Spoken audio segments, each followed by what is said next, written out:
पत्थरों को आकार देकर हथियार बनाए उन्हें आदिवासी कहते हैं। पत्थरों को आकार देकर हथियार बनाए उन्हें आदिवासी कहते हैं।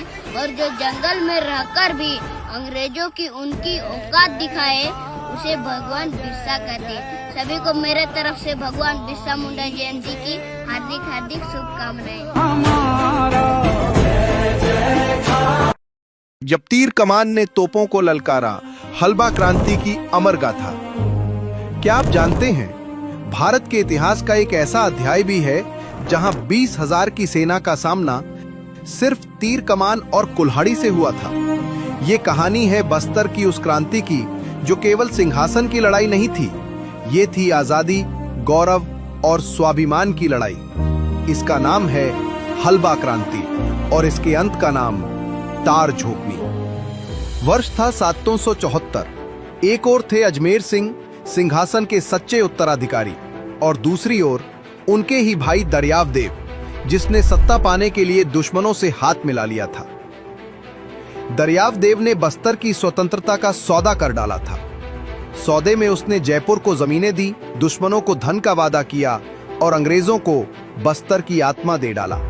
दरियाव देव ने 15 हाथी, 12 तोपे और 20,000 सैनिकों के साथ बस्तर पर हमला कर दिया था। हलबा योद्धाओं के पास ना तो तोपे थी, ना कोई सेना था, तो बस उनका साहस, उनका शौर्य और उनका आक्रोश, उनके पारंपरिक अस्त्र भाला, कुल्हाड़ी और तीर कमान। अजमेर सिंह ने डटकर युद्ध लड़ा, पर विश्वासघात ने उन्हें घेर लिया। दरियाव देव ने संधि का बहाना किया और जब निहत्थे अजमेर सिंह मिलने आए तो छल से उन पर हमला कर दिया गया। कुछ ही देर में अजमेर सिंह वीर गति को प्राप्त हो गए। अपने राजा की हत्या से हलबा योद्धाओं में क्रांति की आग भड़क उठी, लेकिन दरियाव देव ने प्रतिशोध की सारी सीमाएं पार कर दी। उसने हलबा युवकों को ताड़ के वृक्षों के नीचे खड़ा किया, कहा, अपनी ताकत साबित करो, गिरते हुए पेड़ को जमीन पर मत पड़ने देना। वीरों ने हां कर दी, ये जानते हुए कि ये मृत्यु का आदेश है, और फिर पेड़ काटे गए। सैकड़ों हलबा वीर उन तारों के वृक्ष नीचे दबकर बलिदान हो गए। इस दर्दनाक नरसंहार को आज भी तार झोंकनी के नाम से याद किया जाता है। कई क्रांतिकारियों को चित्रकूट जलप्रपात से नीचे फेंक दिया गया। इस क्रांति ने बस्तर को हमेशा के लिए बदल दिया।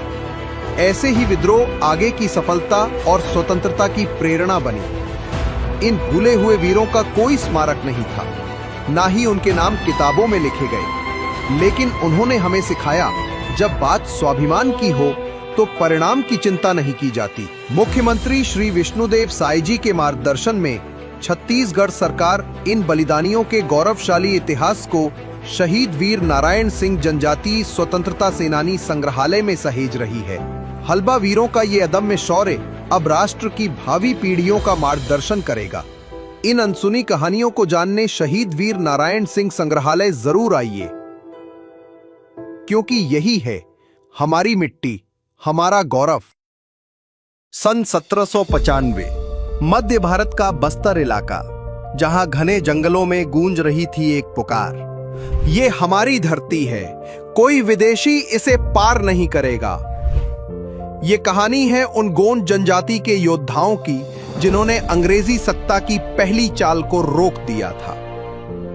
भोपालपट्टनम क्रांति भारत के सबसे शुरुआती जनजातीय क्रांति में से एक। साल था 1795। मध्य भारत के बस्तर रियासत में महाराजा दरियाव देव का शासन था, लेकिन उनकी सत्ता कमजोर हो चुकी थी। कुछ साल पहले ही हलबा क्रांति ने इस राज्य को हिला दिया था। राजा की निर्भरता बढ़ी, पर जनता में असंतोष भी गहराता गया। बस्तर की धरती, जंगल और नदी अब केवल शासन नहीं, आत्मा का प्रश्न बन चुके थे।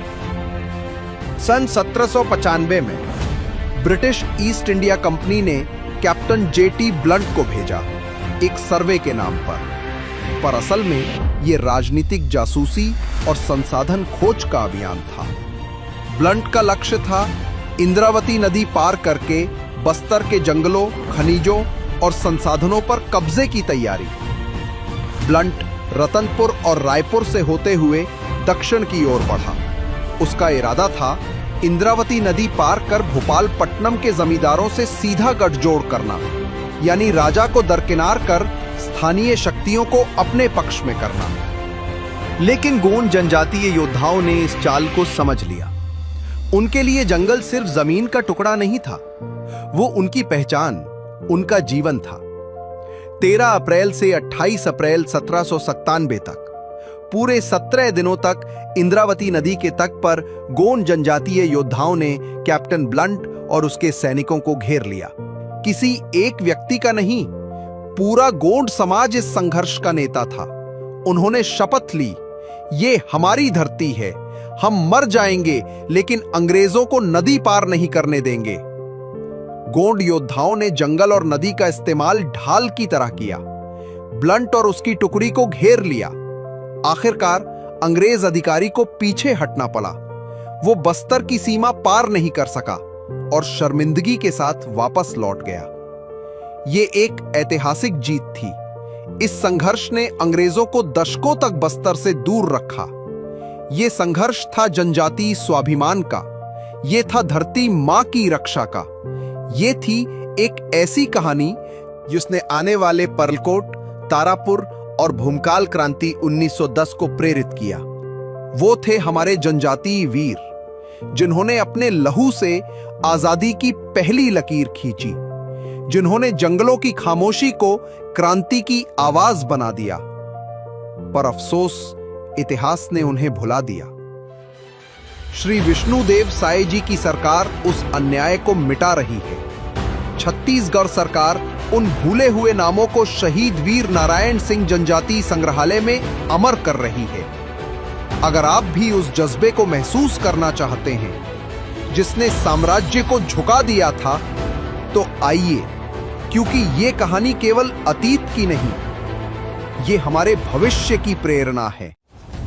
इतिहास में आपने कई क्रांतिकारी नारे सुने होंगे, करो या मरो, इनकलाब जिंदाबाद। लेकिन क्या आपने सुना है किसी ऐसी क्रांति के बारे में जहां संदेश दिया गया एक सूखे पत्ते से? एक ऐसी खामोश चेतावनी जिसने सिर्फ 20 दिन में ब्रिटिश राज की नींद उड़ा दी थी। ये कहानी है 1825 की परलकोट क्रांति की। एक ऐसी क्रांति जिसे नेतृत्व दिया उस जमींदार वीर गेंद सिंह ने। 1825 आते आते बस्तर में अंग्रेजों का शासन शुरू हो चुका था। अंग्रेज शासन ने अबूझमाड़ के सीधे साधे जनजातीय समुदाय के लोगों पर इतना भारी लगान थोप दिया था जिसे चुकाना उनके लिए नामुमकिन था। ये सिर्फ पैसे की लूट नहीं थी, ये उनकी जमीन, संस्कृति और आजाद पहचान पर सीधा हमला था। इस संकट में नेतृत्व संभाला परलकोट के जमींदार वीर गेंद सिंह ने। वो भूमिया राजा भी कहलाते थे। जब 1824 में दशहरा मनाकर लौटे गेंद सिंह ने देखा कि ब्रिटिश सेना ने उनके महल पर ताला लगा दिया है और परलकोट इलाके को लूटा है, तब उन्होंने शपथ ली, अब सिर नहीं झुकाएंगे, अपनी भूमि के लिए लड़ेंगे। गेंद सिंह जानते थे सीधे युद्ध से अंग्रेजों को हराना मुश्किल होगा, इसलिए उन्होंने जनजातीय परंपराओं को ही अपना हथियार बनाया।